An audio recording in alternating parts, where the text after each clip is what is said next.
சாதாரண பத்திரிகை ட்ரெயினில் போட்டுட்டு அதன் பிறகு பள்ளிக்கூடத்துக்கு வந்து ரயில் ஏறி ராமேஸ்வரம் வந்து இந்த ராமநாதபுரம் பயின்று அப்புறமா மதுரைக்கு செல்ல வேண்டிய தருணத்தில் அவரிடம் போதிய வசதி இல்லை. ஆனால் அவருக்கு அதை ஊக்கப்படுத்தி அவரை அந்த மதுரைக்கு அனுப்பி வைத்தது யார்? அவருடைய ஆசிரியர் சிவசுப்பிரமணியர் தான். இந்த சிவசுப்பிரமணியர் வழிகாட்டுவது என்றால் நாம் இந்த சைனாக்காரனை பார்த்து பயப்படுகின்ற இந்த ஏவுகணைகளை கண்டும் அணுகுண்டை கண்டுபிடிக்கும் இயலாத காலங்களுக்கு மிக விஞ்ஞானி இருந்தார்கள். ஆனால் தொலைநோக்கு கண்டுபிடிப்பு அந்த கண்டுபிடிப்பு 2020 வளர்ந்ததாகவும் நினைவாக 2040 வளர்ந்ததாகவும் இப்போது மோடி கொண்டிருக்கிறார். நிச்சயம் நடக்கும். அப்படிப்பட்ட ஒரு வல்லரசாக ஆக்க வேண்டும் என்ற ஒரு கனவை கண்டு அதற்கான ஒரு முக்கிய கருவிகளாக அணுகுண்டை ஏவுகணை இதெல்லாம் இருந்தால் தான் நம்ம முக்கிய எதிரியும் நாடு உண்மை பாகிஸ்தான் எதிரினா நம்ம கூட சண்டை போட முடியாது.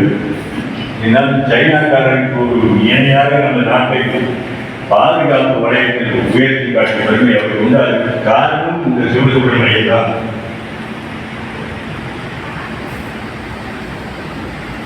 நம்ம நீங்கள் லைன் சொல்றது பார்த்தா இந்த எலன் கெல்லர்னு ஒரு பக்கம் உங்களுக்கு தெரியாது.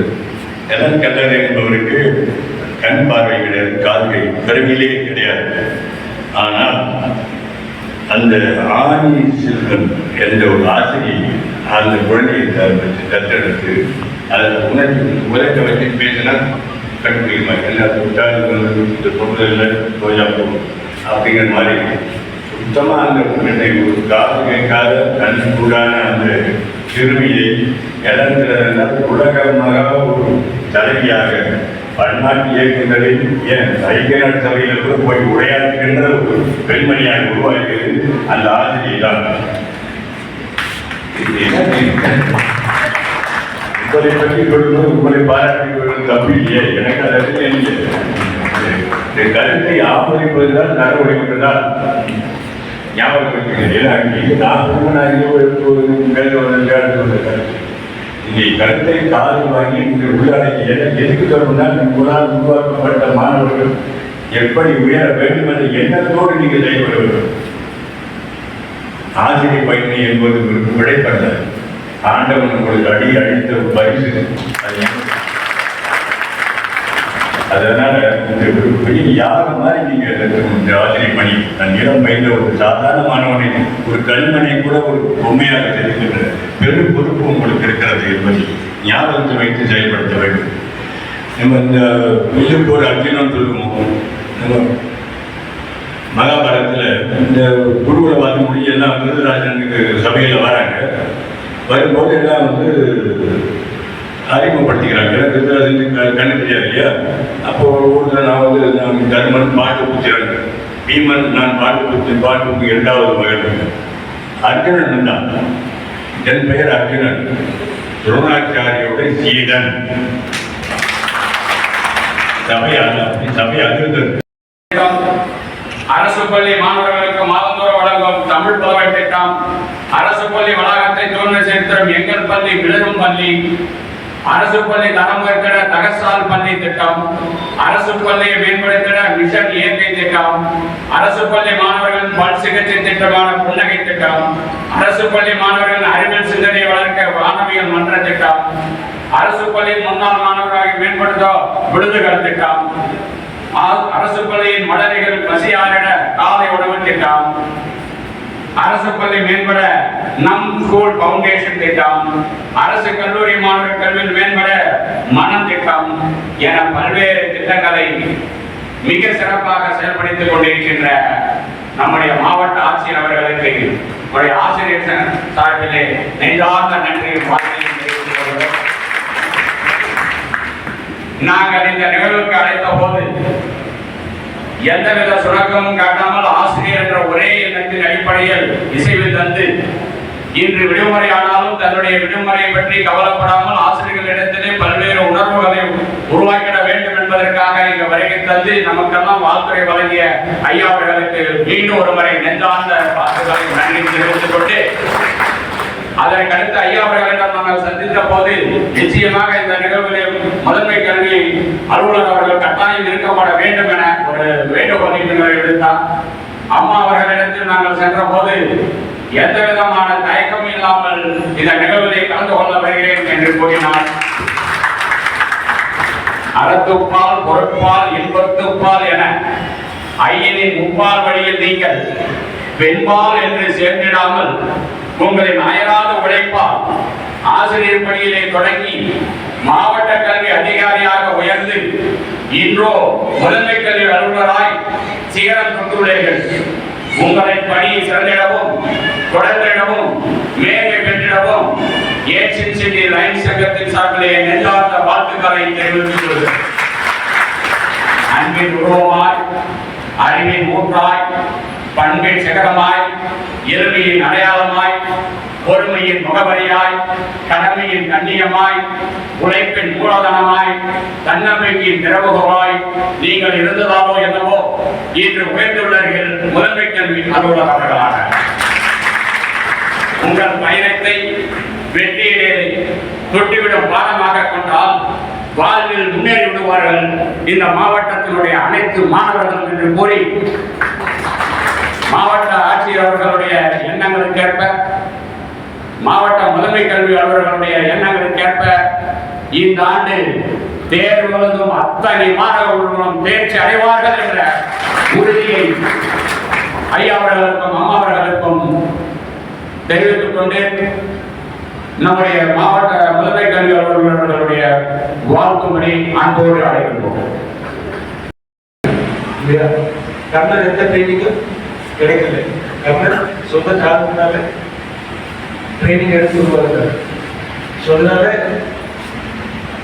கல்வியுடையும் ஆசிரியர்களுடைய முதல் நோக்கம் அந்த முன்னோடி மாணவர்கள் இருக்கக்கூடாது. அந்த முன்னோடி மாணவர்கள் மாணவிகள் எப்பவுமே they will always find a way. இன்னைக்கு இருக்கிற டெக்னாலஜி ஐடி யுகத்துல இன்ஃபர்மேஷன் ஆக்சசிபிளா இருக்கு. நிறைய லெசன்ஸ் எல்லாமே இணையதள மூலமாகவும் புக்ஸ் மூலமாகவும் பல மடங்கு நாங்கள் எல்லாம் படிக்கிற டைமை விட பல மடங்கு மாணவர்களுக்கு ஆக்சசிபிளா இருக்கு. ஸோ எப்பவுமே பல ஸ்கூல்ஸ் என்னோட சொந்த ஸ்கூல்ல நான் பார்த்துருக்கு.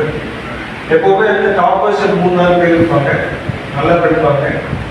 அவங்களே புரிய வச்சிட்டீங்கன்னா அந்த சிலபஸ் ஸ்கிப் பண்ணி அடுத்த லெசனுக்கு போயிடும். இதான் வழக்கமாக நடக்கும். ஸோ இது பெரிய சேலஞ்சிங் டாஸ்க் இல்லை. அந்த கடைசி இருக்கிற மாணவி அனைவரையும் அந்த பாடம் கற்றுக்கொள்ள வச்சு அனைவரையும் ஒரு பேசிக் மினிமம் லெவலுக்கு எடுத்துட்டு செல்வதுதான் ஆசிரியர் பெருமக்களுடைய பெருமை.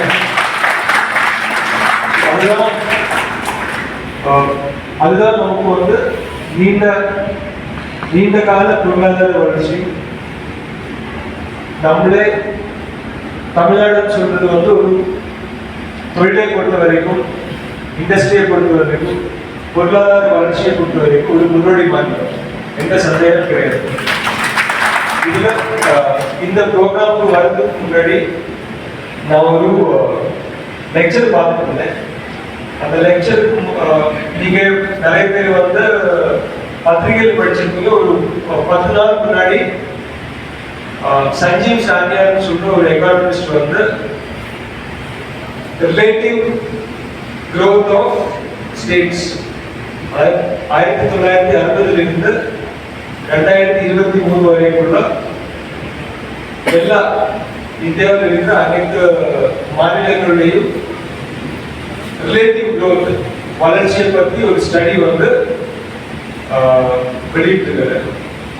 ஸோ அதில் பார்த்துட்டீங்கன்னா தமிழ்நாடு 1960 மொத்தமா இந்தியாவோட கிட்டத்தட்ட 8.3% இந்தியாவோட மொத்த பொருளாதாரத்தினுடைய 8.3% தமிழ்நாடு இருக்கு.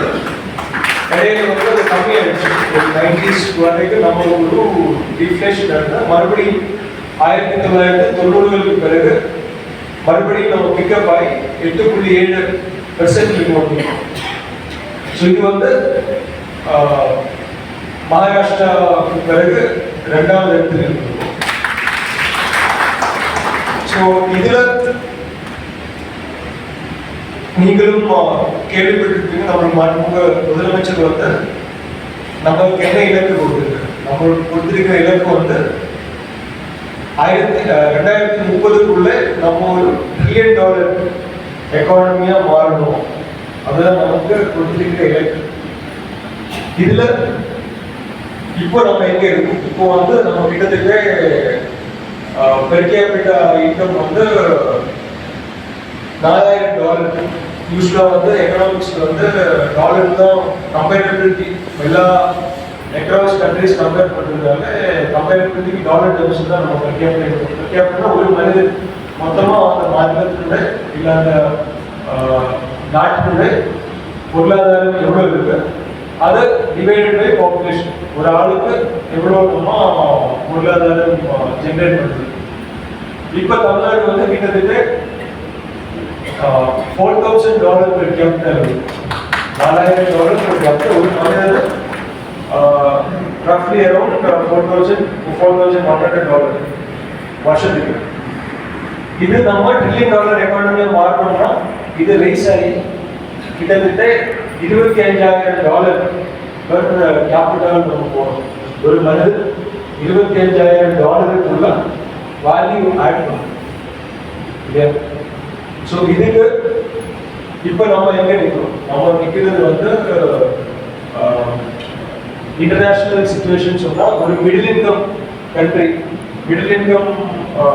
கண்ட்ரியோட பொருளாதார வளர்ச்சி இப்போ தமிழ்நாடு நிற்கிறோம். இதுல நம்மளோட இலக்கு பார்த்துட்டீங்கன்னா மேக்சிமம் வளர்ந்த எக்கானமி எதாவது பார்த்துட்டீங்கன்னா யுனைடெட் ஸ்டேட்ஸ் ஆஃப் அமெரிக்காவோட எக்கானமி பார்த்துட்டீங்கன்னா பெர் கேபிட்டா இன்கம் வந்து கிட்டத்தட்ட $76,000-$77,000 பெர்சன் அந்த மாதிரி இருக்கு.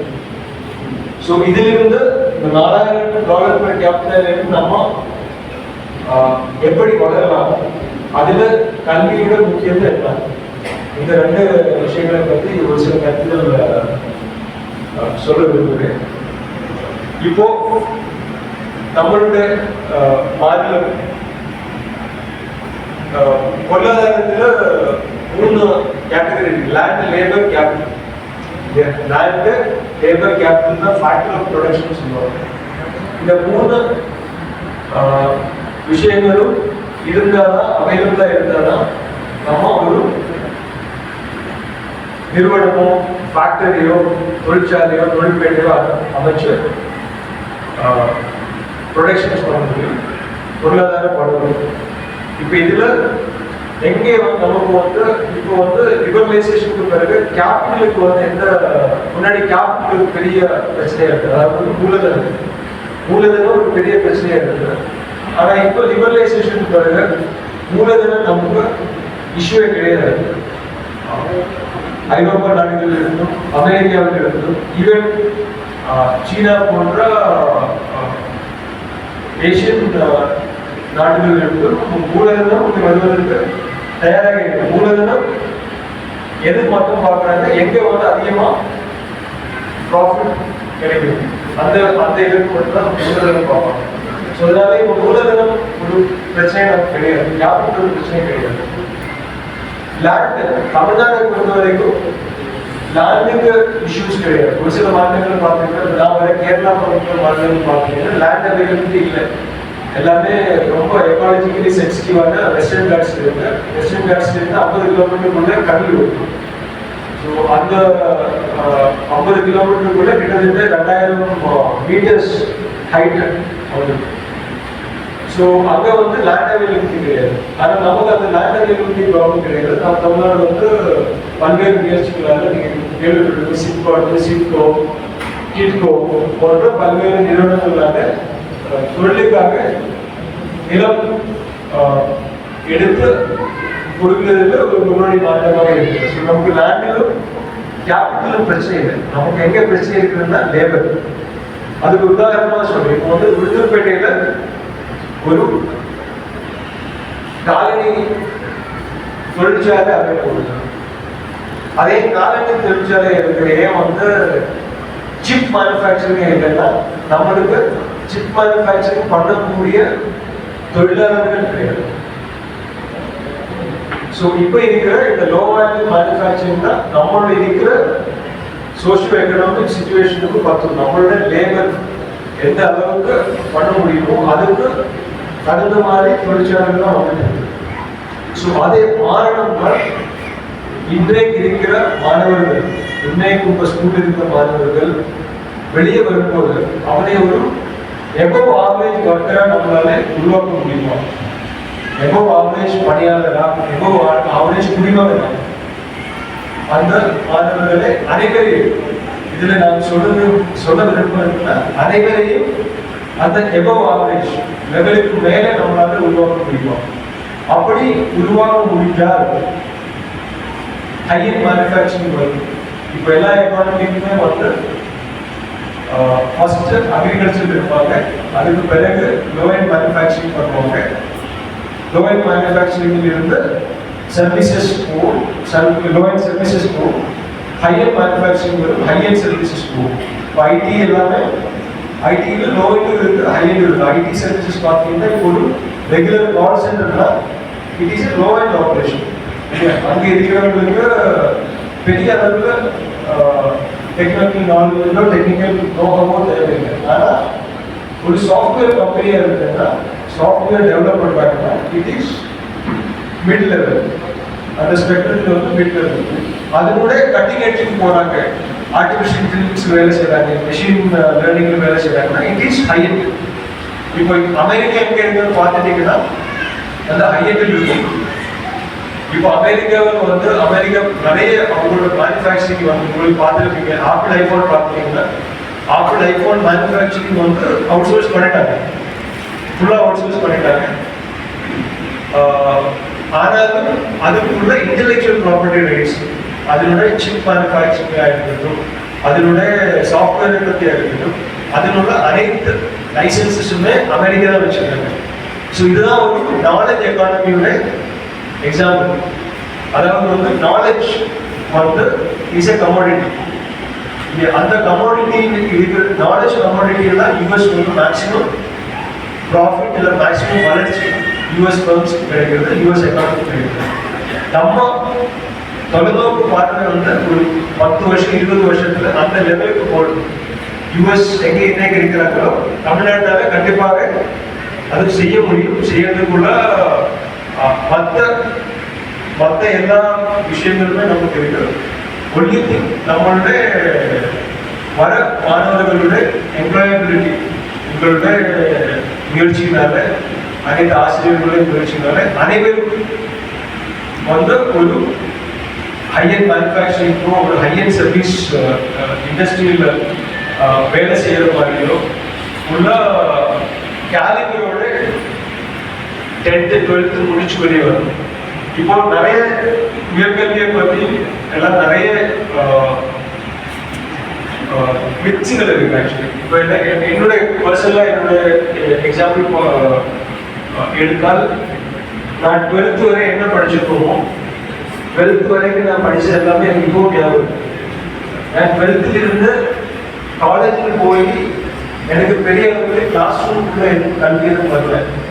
நிறைய விஷயங்களை புக்ஸ் மூலமாகவும் மற்ற பல நண்பர்கள் மூலமாகவும் எல்லாம் தெரிஞ்சு கொள்வதை கிளாஸ் ரூமுக்குள்ள எனக்கு வந்து பெரிய அளவில் ஒரு கல்வி கிடைச்சா கேட்டால் இல்லை, உண்மையிலே இல்லை. பட் இப்போவுமே நான் என்னோட ஃபண்டமெண்டல்ஸ் இப்போவுமே அது பிசிக்ஸாக இருக்கலாம், மேத்ஸாக இருக்கலாம், கெமிஸ்ட்ரியாக இருக்கலாம், ஃபண்டமெண்டல்ஸ் ரொம்ப ஸ்ட்ராங்காக இருக்குது. 12th வரைக்கும் ஃபண்டமெண்டல்ஸ் ஸ்ட்ராங்காக இருக்குது. ஸோ அதனால அந்த ஃபண்டமெண்டல் தான் ஆக்சுவலி வந்து இன்னும் வர காலத்துக்கு வந்து நம்மளோட மாணவர்களுக்கு கை கொடுக்கும். ஏன் அப்படின்னு சொல்றேன்னா, நம்ம டெக்னாலஜி நீங்க பார்க்குறீங்க, முன்னாடி வந்து 50 வருஷம் 60 வருஷத்துல நடக்கிற டெக்னாலஜி சேஞ்ச் வந்து இன்னைக்கு 5 வருஷத்துக்கு நடக்குது. இல்லையா? இன்றைக்கு காலேஜில் நம்ம படிக்கிற பல விஷயங்களும் எஸ்பெஷலி டெக் ஃபீல்டில் வந்து பல விஷயங்களும் வந்து 5 வருஷத்தை ரிலேட்டடாக இல்லை. ஆனால் என்ன மாதிரி எம்ப்ளாயீஸ், என்ன மாதிரி ஸ்டூடெண்ட்ஸ் சக்ஸஸ்ஃபுல்லாக இருக்குன்னா அவங்களே கான்ஸ்டண்டாக அப்டேட் பண்ணுறதுக்கு உள்ள எபிலிட்டி இருக்கிற ஸ்டூடெண்ட்ஸ் தான் வந்து நீண்ட கால வெற்றி அடைகிறது இந்த மாதிரி உள்ள எக்கானமியில். அதுக்கு அவங்களை அவங்களை கை கொடுக்கணும்னா அவங்களுக்கு இருக்கிற அந்த ஃபண்டமெண்டல் நாலேஜ், அவங்களுக்கு இருக்கிற கல்வி, இல்லைன்னா புது விஷயங்கள் தெரிவதற்குள்ள ஆர்வம், இந்த மாதிரி விஷயங்கள் தான் அந்த மாணவர்களுக்கு கை கொடுக்கும், அந்த எம்ப்ளாயிஸுக்கு கை கொடுக்கும். வர நெக்ஸ்ட் 20-30 இயர்ஸ்ல நம்ம வந்து ஒரு பெரிய ராடிக்கலான மாற்றங்கள் நம்மளுடைய பொருளாதாரத்திலும் நம்மளுடைய சமூக வளர்ச்சியிலும் எல்லாம் வரும். ஸோ இந்த ஒரு பெரிய சேஞ்சுக்கு நம்மளோட மாணவ செல்வதை எப்படி நம்ம கேப்பபிள் ஆகலாம் கேட்டீங்கன்னா அவங்களுக்குள்ள ஃபண்டமெண்டல் நாலேஜ், அது வந்து பேசிக். இப்போ வந்து நம்ம தமிழ்நாடு அரசோட பல்வேறு திட்டங்கள் பார்த்தீங்கன்னா நம்ம ஃபர்ஸ்ட் லிட்ரஸி நியூமரசியிலிருந்து ஃபோக்கஸ் பண்ணுறோம் இல்லையா? எண்ணும் எழுத்தும் நடத்துகிறோம். எண்ணும் எழுத்து ஏன் நடத்துகிறோம்னா நிறைய கேசஸில் வந்து பல்வேறு சர்வீஸில் பார்க்கப்பட்டிருக்கு. நம்மளோட 5வது மாணவி 3வது கிளாஸ் டெக்ஸ்ட் புக் படிக்க முடியாது, 3வது கிளாஸ் 4வது கிளாஸ் மாணவன் வந்து 2வது கிளாஸ் இருக்கிற கணக்கு கொஸ்டின் செய்ய முடியாது. இந்த மாதிரி பல்வேறு விஷயங்கள். அந்த மாதிரி இனிஷியல் ஸ்டேஜில் அந்த லெவல் நியூமரசி லிட்ரஸி அந்த லெவலில் வந்து நம்ம அந்த மாணவர்கள் பின்னங்கி போயிட்டாங்கன்னா ஃபர்தராக அப்பர் பிரைமரி லெவல்லையோ இல்லை ஹை ஸ்கூல் லெவல்லையோ நம்ம வந்து பெரிய அளவில் அவங்களால கற்றுக்க முடியாது. அவங்களோட எபிலிட்டியே ஃபுல்லாக வந்து ஹிண்டர் ஆகிடும்.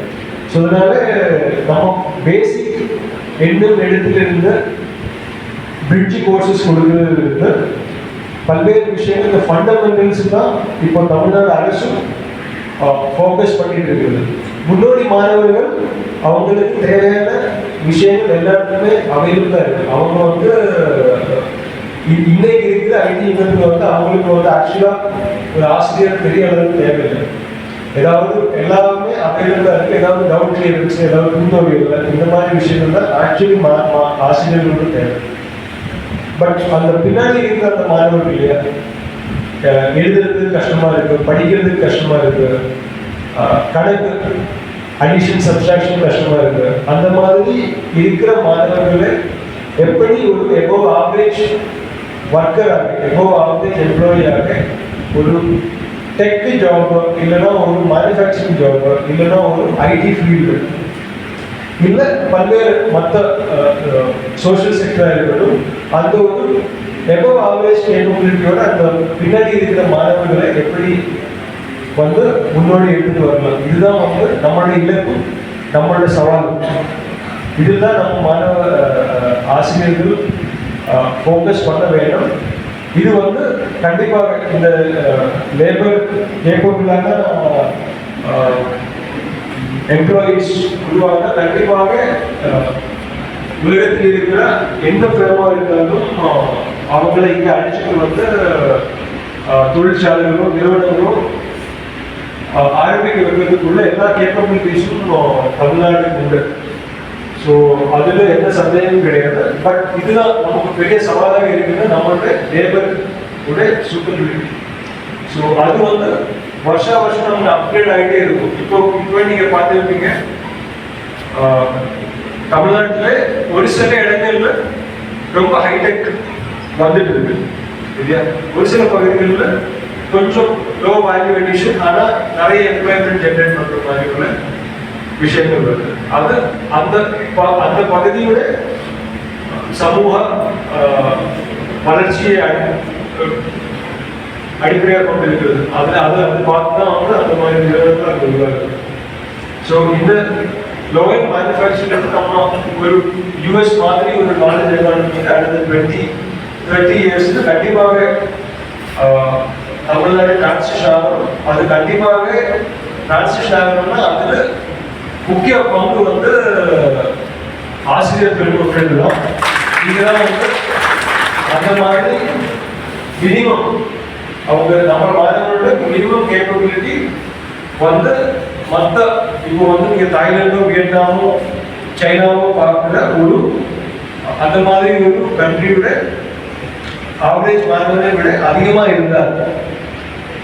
நான் மறுபடியும் ரிப்பீட், நம்மளோட கடைசி மாணவியோட கேப்பபிலிட்டி ஒரு தாய்லாந்து வியட்நாம் இருக்கிற மாணவர்களோட கேப்பபிலிட்டியை விட அதிகமாக இருக்கு. ஆவரேஜ் மாணவர்களோட கேப்பபிலிட்டியை விட அதிகமாக இருந்தா கண்டிப்பாக தமிழ்நாடு வந்து ஒரு அமோக வளர்ச்சி அடுத்த 10-15 வருஷத்துல அடையும். ஸோ அதுதான் ஆசிரியர் பெருமக்கள் அனைவரும் உங்க உழைப்பு, உங்களோட முயற்சி, பல்வேறு விஷயங்கள் நம்ம செஞ்சிருக்கோம். என்ன எடுத்து பண்றோம், அவுட் ஆஃப் ஸ்கூல் சில்ட்ரன் எத்தனை பேர் இருக்கான்னு பார்க்கணும், அவங்களுக்கு ஏதாவது லாங் டேர்ம் ஆப்ஷனிசம் பார்க்கணும், யாரு வந்து ஹை ரிஸ்க் ஆஃப் ட்ராப்பிங் வந்து யாருக்கு இருக்கு, அவங்கள எப்படி அடிச்சுட்டு வரலாம். பல்வேறு நம்மளோட எஸ்பெஷலி நம்மளோட கவர்மெண்ட் ஸ்கூலில் இருக்க மாணவர்கள் பல்வேறு ஃபேமிலி சிச்சுவேஷன் பல்வேறு கஷ்டங்கள் கடந்து வராங்க. ஸோ நிறைய பேருக்கு மைக்ரேஷன் ப்ராப்ளம் இருக்கு, நிறைய பேர் வந்து தாத்தா பாட்டி கூட இருப்பாங்க, இல்லைன்னா ரிலேட்டிவ்ஸ் கூட இருப்பாங்க. ஸோ இவங்க கரெக்டாக வந்து காலையில் சாப்பிட்டு வராங்களோ இல்லையோ தெரியாது. அந்த மாதிரி கூட பல்வேறு விஷயங்கள் காலை உணவு, மதிய உணவு, இந்த மாதிரி திட்டங்கள் நம்ம செயல்படுத்திட்டு இருக்கோம். பட் இதில் கல்வியில் வந்து மிக முக்கியமான அம்சம் வந்து அந்த கிளாஸ் ரூமில் அந்த மாணவியும் ஆசிரியரும் கூட இருக்க அந்த இன்டராக்ஷன், அது வந்து எந்த திட்டத்தினாலேயோ எந்த பிரேக்ஃபாஸ்ட் கொடுத்ததுனாலையோ இல்லை இன்ஃப்ராஸ்ட்ரக்சர் இம்ப்ரூவ்மெண்ட் பண்ணுறதுனாலையோ நம்ம அதை ரிப்ளேஸ் பண்ண முடியாது. நம்மளுக்கு பெஸ்ட் ஸ்கூல் பில்டிங்ஸ் இருக்கலாம், ஆனால் அந்த ஆசிரியர் மாணவர்கள் அந்த இருக்கிற இன்டராக்ஷன் தான் அது உள்ள இருக்கிற அந்த சாஃப்ட் கம்பானன்ட் தான் வந்து உண்மையிலே கல்வி. அந்த கம்பானன்ட்டை வந்து மற்ற எந்த விஷயத்தினாலே நம்ம இம்ப்ரூவ் பண்ண முடியாது. அது வந்து அந்த ஆசிரியர்கள் இணைச்சால்தான் ஆசிரியர்களும் பல்வேறு ட்ரைனிங் கிளாஸஸ், பல்வேறு இப்போ வந்து நிறைய டெக்னிக்கல் ப்ரோக்ராம் நம்ம வந்து நிறைய டெக்னாலஜி சிட்டி லைன் சங்கம் கள்ளக்குறிச்சி இணைந்து நடத்தும் இந்த ஆசிரியர் தின விழாவிற்கு வருகை புரிந்திருக்கும் லயன்ஸ் மாவட்ட ஆளுநர், மாவட்ட தலைவர், மதிப்பிற்கும் மரியாதைக்குரிய மாவட்ட ஆட்சியர் அவர்களுக்கும் மற்றும் உள்ள அனைத்து லைன்ஸ் பொறுப்பாளர்கள், ஆசிரியர் பெருமக்கள், உங்கள் அனைவருக்கும் எனது மதிய வணக்கத்தை தெரிவித்துக் கொள்கிறேன். மாவட்ட ஆட்சியர் அவர்கள் மிகவும் சிறப்பான உரையை அளித்து உங்கள் அனைவரையும் சிந்திக்க வைத்துள்ளார்கள். மாவட்ட ஆட்சியர்களுக்கு மனமார்ந்த நன்றியை தெரிவித்துக் கொள்கிறேன். எழுத்தறிவித்தவன் இறைவன் ஆவான் என்பதற்கிணங்க ஒவ்வொரு ஆசிரியருமே அர்ப்பணிப்புடன் தினசரி மாணவர்களை சிறந்த முறையில் வளர்த்தெடுத்துக் கொள்கிறீர்கள். அதனால் அனைத்து ஆசிரியர்களும் போற்றுதலுக்குரியவர்களே. அதிலையும் சிறப்பாக மாவட்ட லைன்ஸ் தலைவர் அவர்கள் சார்ந்த துறையான கல்வித்துறையில் 80 ஆசிரியர்களை தேர்ந்தெடுத்து இன்று பாராட்டு விழாவில் அவர்களுக்கு வாழ்நாள் சாதனையாளர் விருது மற்றும் ஆசிரியர் செல்வர் விருது அளித்து அனைவரையும் பெருமைப்படுத்த இந்த சிறப்பான நிகழ்வுகளை இங்கே ஏற்பாடு செய்துள்ளார்கள். ஸோ டெஃபினெட்லி அவங்க லைன்ஸோட சேர்ந்து இந்த ஒரு ப்ரோக்ராமை டெஃபினட்டாக பண்ணலாம். And I congratulate the PhDs of Kallakurichi ancient city. ஏன்னா இப்படி ஒரு அருமையான ப்ரோக்ராம் இந்த ஒரு சண்டே நேரத்தில் இவ்வளோ பேர் அழைச்சு இந்த மாதிரி ஒரு நல்ல பியூட்டிஃபுல்லாக, அதுவும் இல்லாமல் ரொம்ப டெடிகேட்டடான ஒரு கெஸ்ட்டை கூப்பிட்டு இந்த மாதிரி ஒரு ப்ரோக்ராம் நடந்ததுக்கு ரொம்ப thanks and thanks for the opportunity. நன்றி சிஎஸ். அடுத்தபடியாக ஆசிரியர் மாவட்ட தலைவர் லைன் செங்கோல் அவர்கள்